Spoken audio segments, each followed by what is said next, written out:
नमस्कार दोस्तों, मैं आपका दोस्त सोनू शर्मा। साथियों, इन दिनों में सिरसा नगर परिषद कमेटी है वो चर्चाओं में बनी हुई है, क्योंकि सिरसा नगर परिषद के प्रधान शांति स्वरूप पर यहां पर कुछ एमसी है वो गंभीर आरोप लगाते हुए नजर आ रहे हैं।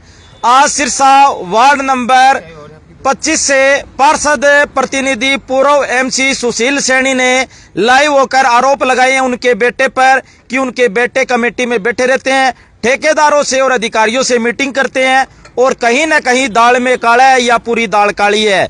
और इसी के साथ उनको किसने अधिकार दे दिया मीटिंगों में बैठने का, दफ्तर में बैठने का, ठेकेदार से मीटिंग करने का, अधिकारियों से मीटिंग करने का, तमाम वो सुख सुविधाएं, सरकारी सुख सुविधाएं वो भोग रहे हैं।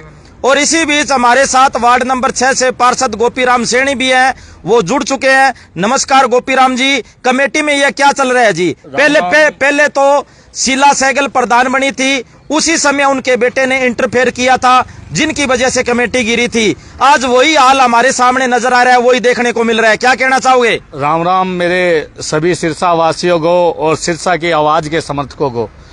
भाई साहब, जब सिरसा के अंदर भारतीय जनता पार्टी की सत्ता आई, चाहे 2016 की बात करो, चाहे 2024-25 की बात करो। 2016 में सबसे पहले सर्वप्रथम जब शीला सहगल चेयरमैन बनी थी, यही भारतीय जनता पार्टी के पार्षद कहते थे कि उसके पति या उसका बेटा इस पार्षद मीटिंग के अंदर या हाउस के अंदर या कमेटी के अंदर इंटरफेयर नहीं करेंगे, किसी अधिकारी से बात नहीं करेंगे, जिसका सभी पार्षदों को एक गुस्सा था और उस सभी पार्षदों ने मिलकर शीला सहगल को घेरने का काम किया था ताकि सिरसा का विकास हो सके। आज फिर से वही दोहराया जा रहा है। भारतीय जनता पार्टी सत्ता में है, भारतीय जनता पार्टी का चेयरमैन है और वही अहंकार की सत्ता आज सिरसा की चेयरमैन की सत्ता पे बैठी है, कुर्सी पे बैठी है। आज खुद चेयरमैन का बेटा, ना कि चेयरमैन साहब खुद अधिकारियों की मीटिंग लेते हैं, अधिकारियों से बातचीत करते हैं। चेयरमैन का बेटा अधिकारियों को साइड में ले जाकर कमरा बंद करके उनसे बातचीत करते हैं। आप बहुत गंभीर आरोप लगा रहे हो। बिल्कुल भाई साहब, मैं खुद गया हूं 2 बार।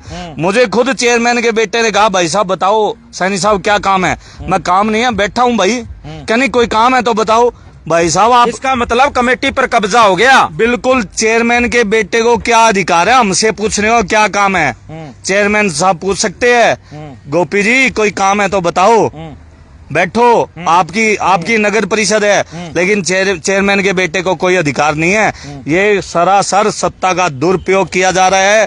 कमेटी के अंदर घोटाले पे घोटाला, मोटा घोटाला। मतलब चेयरमैन पद की शपथ ली, घोटाले शुरू हो गए। ये तो सबसे पहले से ही पता था। अमन चोपड़ा, जगदीश चोपड़ा ने खुद ने कहा था ये गुरुद्वारा मंदिर से भी पवित्र पैसा है, इनके ऊपर सिर्फ हम ही नजर रख सकते हैं, दूसरा कोई नजर नहीं रख सकता। ये खुद अमन चोपड़ा और जगदीश चोपड़ा की बोली है। आज आज वही नजर रख के बैठे हैं। पैसा कैसे आएगा? पैसा तो ऐसे आएगा। अब आज सुशील सैनी वार्ड नंबर 25 के पार्षद प्रतिनिधि हैं, वो कमेटी गए थे और उन्होंने खूब हंगामा किया और लाइव वीडियो बनाई। उनको हम लाइव जोड़ेंगे। कई पार्षदों में अविश्वास है और कई पार्षद है, बीजेपी के भी पार्षद है, वो भी खुलकर सामने आएंगे धीरे धीरे। और मुझे फोन भी कर रहे हैं कि भाई साहब हम तंग आ चुके हैं, हम परेशान हो चुके हैं, हमारी सुनवाई नहीं हो रही। कमेटी को बने हुए कुछ ही दिन हुए, लेकिन उससे पहले पार्षदों का यहाँ पर आग बबूला होना कहीं ना कहीं दिखा रहा है कि कमेटी में ठीक नहीं चल रहा, भ्रष्टाचार और घोटाले होने के आसार हैं। सुशील सैनी हमारे साथ लाइव जुड़ चुके हैं। सुशील सैनी जी नमस्कार, क्या चल रहा है जी कमेटी में? ये नमस्कार जी। हाँ जी, कमेटी की बात तो एक और रही। मैं आपको एक के बारे में बताना चाहता हूँ। वार्ड नंबर 25 मेरे एरिया में जो एक कामदा नाम का आदमी है, वो नशा बेचते हैं। नशा बेचते हैं, तो मैं उसकी शिकायत करी पुलिस में। अच्छा। उसके बेच में शांति स्वरूप मेरे पास फोन करता है प्रधान। कहता है सुशील ये तूने क्या किया है? मैं कहा जी मैं तो है ना, मेरे पास में नशा नहीं बेचने दूंगा। अच्छा। तो इसने पता है क्या बोला? इसने बोला तू कर ले लीडर। इतना क्या कि मेरा फोन कर दिया इसने। यही बात है। 3 दिन पहले शांति स्वरूप चेयरमैन जी मुझे मिले थे शादी में, कहने लगे दिग्गज बड़ी भ्रष्टाचार की आवाज उठाता है। परशुराम चौक और हाथी पार्क के पास इधर ये जो पाइपलाइन धसी हुई है, सड़क वो बस धस गई थी, वो काम चल रहा है और तू जाके लाइव हो गया, बना फिरता है पत्रकार। तो इसका मतलब है भाई कमेटी में कहीं ना कहीं गड़बड़ी चल रही है। मैं बताऊं आपको, ये पता है क्या है, ये शांति स्वरूप है, उससे कोई ना कोई सिस्टम था उस कारण पे है। तो उसके अवेज में मेरे को है ना उस दिन वहाँ से जो उसकी मीटिंग चल रही थी उसी वेज का मतलब था कि सुशील सैनी को मैं बेइज्जत करूं। नहीं, अब आज क्या मामला था? अब आज कमेटी में गए थे, लाइव हुए थे और कह रहे थे भी इसका बेटा है, वो मीटिंग लेता है, अधिकारियों की ठेकेदारों की मीटिंग लेता है और बैठे रहता है, सारा काम ही उनका बेटा करता है, ऐसा आपने आरोप लगाया है।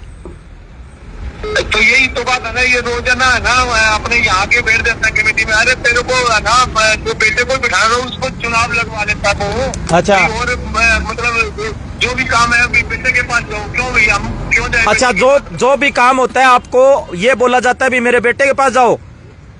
हाँ। अच्छा, हम तो नहीं जाते ना, तो प्रधान के पास भी नहीं जाएंगे क्योंकि ये अच्छा। प्रधान है ना जो भ्रष्टाचार में लिप्त है।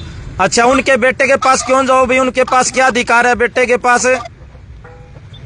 हाँ तो यही तो बात है भाई साहब, बात सुनो मेरी। अब देखो, ये बीजेपी से है और बीजेपी के सीनियर लीडर है और नायाब श्रेणी से सीधे इनके ताल्लुकात हैं, सीधे संपर्क हैं और बहुत गंभीर आरोप लगाए जा रहे हैं चेयरमैन बीजेपी का, और बहुत गंभीर आरोप लगाए जा रहे हैं भी चेयरमैन साहब के होते हुए उनका बेटा है वो सारा कामकाज देखता है। और यह कहा जाता है इनको जब भी काम की बात होती है, ये काम के लिए जाते हैं तो ये बातचीत की जाती है भी मेरे बेटे से संपर्क करो, यही बात है जी, ये आरोप लगा रहे हो। एक बात और है भाई साहब। हाँ जी। आपने ये सुबह तो जाता है स्कूटी पर। अच्छा। स्कूटी पर फिरता है, कोई उसको नहीं मारता ना डराता, और बाद में ये दो जिस तरह PSO लेकर घूमता है, गाड़ी दो गाड़ी ले जाए, क्यों भाई? इसको क्या डर है? ये तो दहशत फैलाता है कि कमेटी के अंदर MC ना आए, कोई अंदर ना बढ़े। अच्छा, बताओ इसको क्या जरूरत है? मतलब है क्या ये PSO की इसको? तो इसका मतलब है कमेटी में पहले भी भ्रष्टाचार होता आ रहा था, आगे भी होगा। कोई उम्मीद रखना बेकार है सिरसा वासियों के लिए भी कोई न कोई साफ सुथरा काम होगा भी, भ्रष्टाचार तो अब चरम सीमा पर फैलने वाला है, इसका साफ साफ मतलब यही है। एक बात और सुनो मेरी बात सुनो।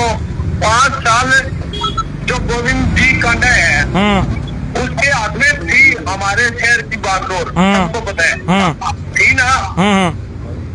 वही बागडोर अब गोविंद कांडे के पास दोबारा गया, उसी वजह से गोपाल कांडा आ रहा, ये भी आप मानते। अब भी वही नारियल फोड़ रहे हैं, वही सड़कें बन रही है, फिर क्या होगा हमारे शहर का? हम तो घर बैठ देंगे, हमारे को नहीं चाहिए कोई कमेटी के अंदर जाना।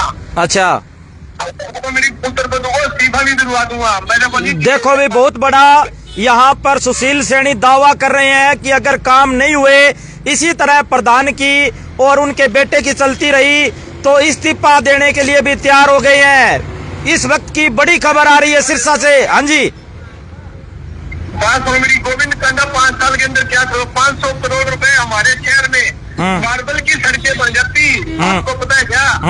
मार्बल लग जाता 500 करोड़ के अंदर, शहर का क्या हाल है पता है आपको? चलो, आपका बहुत बहुत धन्यवाद। आपसे मिलकर मैं आपका इंटरव्यू लूंगा। अब आपका बहुत बहुत धन्यवाद। तो साथियों, आप देख सकते हैं बीजेपी के ही पार्षद हैं, उनके अंदर असंतोष नजर आ रहा है, खलबली मची हुई है, हड़बड़ी मची हुई है, कमेटी का भगवान ही मालिक है और भ्रष्टाचार चरम सीमा पर है। हाँ जी, MC साहब क्या कहना चाहोगे? बिल्कुल भाई साहब, सिरसा के भारतीय जनता पार्टी के पार्षद ही चेयरमैन के खिलाफ होए पड़े हैं, क्योंकि चेयरमैन साहब खुद की ही चला रहे हैं और उनके बेटे की। असलियत में चेयरमैन साहब की भी नहीं चल रहे, चेयरमैन साहब को खुद को किडनैप कर लिया उसके बेटे ने और उनका बेटा ही चला रहा है। पार्षदों की तो सुनते ही नहीं, भारतीय जनता पार्टी के जो भी पार्षद है उनकी भी नहीं सुनी जा रही कि किस तरह से सिरसा के अंदर विकास हो। मुझे तो ऐसे लग रहा है सिरसा के अंदर विकास नहीं विनाश होने वाला है। किस तरह से खड्डे खोदे जा रहे हैं, वो दोबारा सड़कें नहीं बनने वाली, सड़कें टूटी की टूटी रह जाएगी, कुछ नहीं बनने वाला। तो साथियों, मैंने तो यह भी देखा है कुछ ठेकेदार, नए ठेकेदार जो बिल्कुल निजी चेयरमैन साहब के या उनके बेटे के, वो नए अब कमेटी में आने शुरू हो गए हैं। इसका मतलब बहुत बड़ा उलटफेर, बहुत बड़ा माल मिलने वाला है। और सिरसा वासियों का दुर्भाग्य है कि आपने क्या कर दिया। और इसके साथ साथ यहाँ पर गंभीर आरोप यहाँ पर गोपीराम सैनी और बीजेपी के कुछ पार्षदों का लगाना है। और बीजेपी के पार्षदों के अंदर भी असंतोष फैला हुआ है। आपकी इस वीडियो के बारे में क्या राय है, कमेंट करके हमें जरूर बताएं। और इसके साथ साथ आप देख सकते हैं कि पार्षदों के अंदर कमेटी को बने हुए मात्र 15 या 20 दिन ही हुए हैं। और 15-20 दिन के अंदर पार्षदों की नाराजगी कहीं न कहीं कमेटी के ऊपर बुरा संकट आने वाला है, इसके तरफ एक बहुत बड़ा संकेत है। तो वीडियो को शेयर करें। धन्यवाद, शुक्रिया, जय हिंद, जय भारत।